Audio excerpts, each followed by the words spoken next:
আজ আমাদের ন্যাড়া পোড়া, কাল আমাদের দোল, পূর্ণিমাতে চাঁদ উঠেছে, বলো হরি বল। এই শ্লোকটা সবার ছোটবেলা মনে করিয়ে দেয়, কিন্তু আমরা কি জানি এই ন্যাড়া পোড়া কেন হয়? কবে থেকে হয়েছিল এই ন্যাড়া পোড়া? রাক্ষসরাজ হিরণ্যকশিপুর পুত্র ছিলেন প্রহ্লাদ, যিনি ভগবান বিষ্ণুকে পূজা করতেন। এই কথা তার পিতা কখনোই মেনে নিতে পারেনি। এই কথা প্রহ্লাদের পিতা হিরণ্যকশিপু যখন জানতে পারে, তখন নিজের পুত্রকে মারার জন্য বারবার ষড়যন্ত্র করতে থাকে এবং নিজের ভগ্নী হোলিকা রাক্ষসী অর্থাৎ প্রহ্লাদের পিসিকে আদেশ করেন প্রহ্লাদকে আগুনে পুড়িয়ে মেরে ফেলো। হোলিকা রাক্ষসীর বরদান ছিল যে তাকে অগ্নি স্পর্শ করতে পারবে না।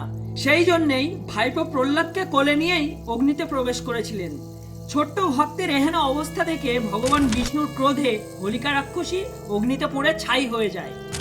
এই হোলিকা রাক্ষসী নামক অশুভ শক্তির মৃত্যুর উৎসবকেই ন্যাড়া পোড়া বলা হয়। ভিডিওটা ভালো লাগলে অবশ্যই একটা লাইক করো আর চ্যানেলটা সাবস্ক্রাইব করো। দেখা হচ্ছে পরের কোনো ভিডিওতে। জয় শ্রীরাম, জয় সনাতন।